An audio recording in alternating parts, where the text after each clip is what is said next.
Hi, I'm Erik Voss, and the Spider-Man Far From Home trailer brought up a lot of questions. Chief among them, ain't Pete dead? I saw it, he's dryer lint now. As I explained in my breakdown of the trailer, this footage is filled with cryptic clues about the timeline of Spider-Man Far From Home. When does it take place? How will it connect to Avengers Endgame and Avengers Infinity War? Why in this trailer is no one talking about Thanos' snap? Was it reversed? Did Marvel just spoil its own movie? I'm gonna explain 3 explanations for Spider-Man's apparent resurrection after his very visible death at the end of Infinity War. And spoiler warning in case any of these are too accurate and I ruin your life. Okay, how is Peter Parker alive again? Explanation 1, Spider-Man Far From Home is a prequel. For many of you, the go-to theory was that Far From Home could actually be set before the events of Infinity War. And yeah, everyone here seems pre-Thanos happy. Peter is still using the Stark tech suit given to him in Civil War, the one he had before the events of Infinity War. And the fact that no one seems to be talking about Thanos or the snap or half the world dusting? Kinda weird. But really,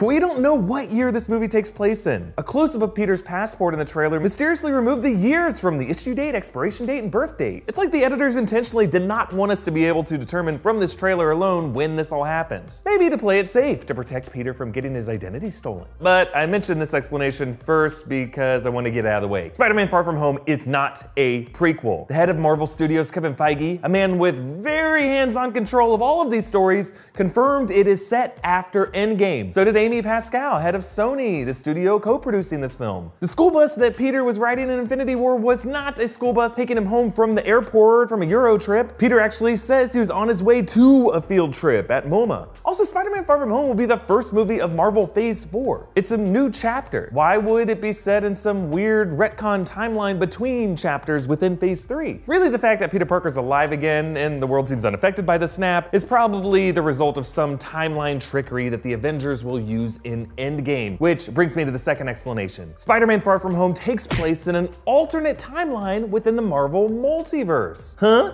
The Multiverse is a theory that our universe is actually one of infinite parallel realities. You may have seen this in the recent animated film Spider-Man Into the Spider-Verse, which showed how Spider-Man may die in one universe, but he could live on in many different forms in other universes. So maybe this Peter and his friends belong to a different reality, far from the home reality we know. But how could the Avengers split into another reality? Well, the physics are complicated. But in Ant-Man the Wasp, Bill Foster, Marvel Morpheus, referenced quantum particles phase shifting into multiple parallel realities. Perhaps Ant-Man's time stuck in the quantum realm will cause him to phase shift into a parallel reality. And maybe that is why Cap and Natasha are so confused to see him in the front gate in this Endgame trailer. Like maybe this Scott Lang comes from our home reality and he's now in a reality in which he had dusted. So that's why they're shocked to see him. If Endgame introduces the multiverse into the live-action MCU, really, the possibilities will be endless. But a third explanation has already been introduced, so let's try that one out. The Avengers will use time travel to reset the timeline and prevent Thanos' snap. So what are the ways they could do this? Well, there are 3 established means of time travel in the MCU so far. Let's run through them. 1, the Time Stone, which can rewind the direction of time by limited amounts. It can also create time loops so that time keeps replaying from one anchor point. It also allows one to look forward in time at all possible timelines. Another way, there are apparently time vortexes in the quantum realm. Like Scott Lang might have gone through one of these time vortexes, judging from that archive Easter egg in the Endgame trailer. Check out one of my videos on that subject. And a third means of time travel. Sam Jackson just revealed that Captain Marvel has the ability to time travel.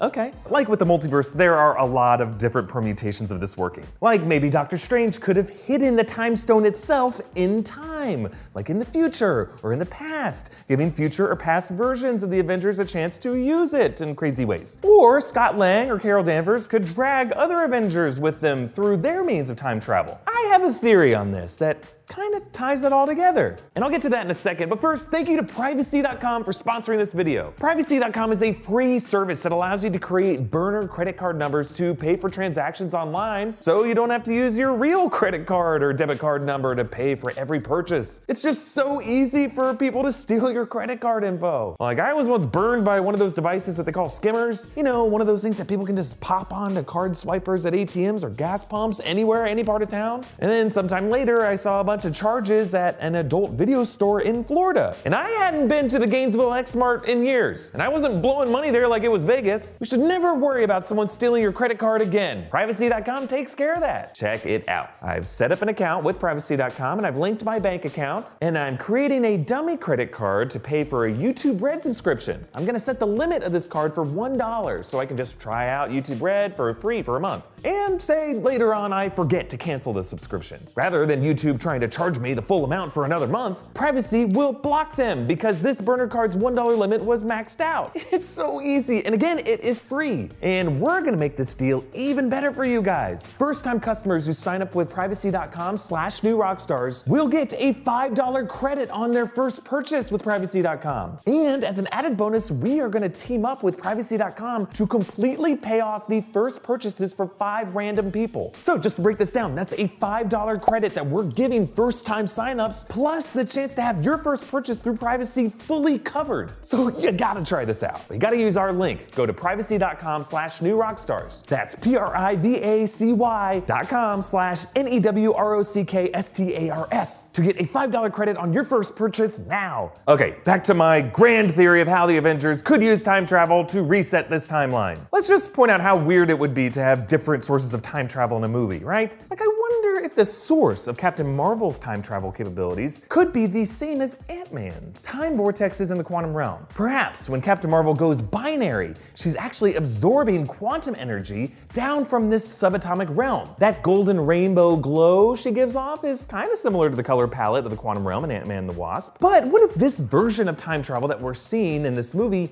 isn't the traditional kind, you know, where a human displaces his or her whole body to reappear in an earlier or later time period, but instead, time travel of the mind, consciousness displacement, where only your mind travels back in time to an earlier point in your own life, allowing you to relive past moments and make different choices. We saw this with Wolverine in the movie X-Men Days of Future Past. We saw it with the character Desmond in the show Lost, the character Billy Pilgrim in Kurt Vonnegut's novel Slaughterhouse-Five, the hero in a screenplay I wrote that no one will buy. Maybe that's what Captain Marvel's version of time travel looks like. That could explain why her upcoming movie appears to be so focused on the whole concept of memory. Perhaps she is unstuck in time, with her consciousness repeatedly drifting her back to past moments. And this whole movie is about her struggle to control this as a power. So how could Carol Danvers use this to stop Thanos? Well, Captain Marvel's pretty powerful. She could just blink back to past moments of her own timeline as early as the 80s or 90s to try to destroy each Infinity Stone before Thanos gets his hands on them. But despite her immense power, that would be tough logistically. Many of the stones, the Soul Stone, the Reality Stone, the Time Stone, the Power Stone,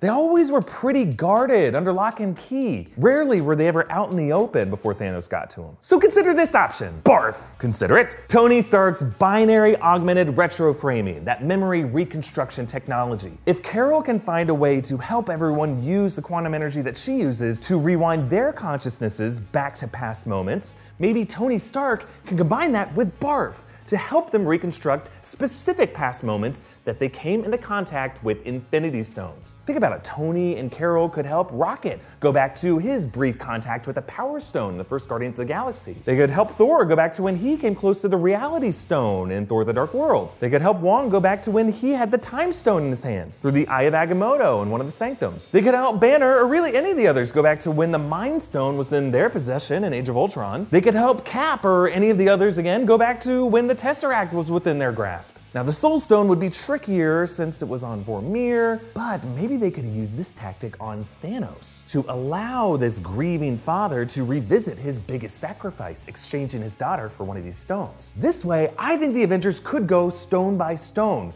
retrieving or destroying them, but ultimately preventing the Mad Titan from snapping half of them away, creating a new timeline in which Peter Parker and Nick Fury are alive, well, and hanging out in Europe. This strategy may or may not require personal sacrifices by each of the main Avengers, but I don't know. The Far From Home trailer mentioned Iron Man and Thor by name, and no one seemed that sad to bring them up. It sounds like they're still alive in this timeline. I could imagine a version of this where Cap goes back to the 1940s, destroys the Tesseract, and decides to stay there, you know, so he could finally get that dance with Peggy Carter. That could be why Chris Evans signaled his conclusion in that tweet last year. This obviously isn't a confirmed theory. Let me know what you think about it in the comments below. But here is my question for you guys. Do you think Marvel spoiled Endgame with the Spider-Man Far From Home trailer? trailer. I hear you, showing Peter Parker alive is kind of a weird way to show that the stakes of Infinity War aren't what we thought they were, but personally, I think the Far From Home trailer played things right by avoiding any timeline explanation. Look guys, we knew this sequel was coming even before Peter Parker dusted away. And if you honestly saw all those Infinity War deaths as permanent, life must be very hard for you. And what would the alternative be? Like another Infinity War prequel like Ant-Man the Wasp was and Captain Marvel is gonna be? Or would you prefer releasing no Far From Home trailer until after Endgame comes out? What do you expect me to starve? Comment down below with your thoughts and follow New Rockstars on Twitter at New Rockstars and follow me on Twitter and Instagram at Erik Voss. And subscribe to New Rockstars for in-depth breakdowns, explanations, and theories of everything Marvel related. This has been fun, but I'm gonna time travel my mind back to the first time I got laid. Damn, I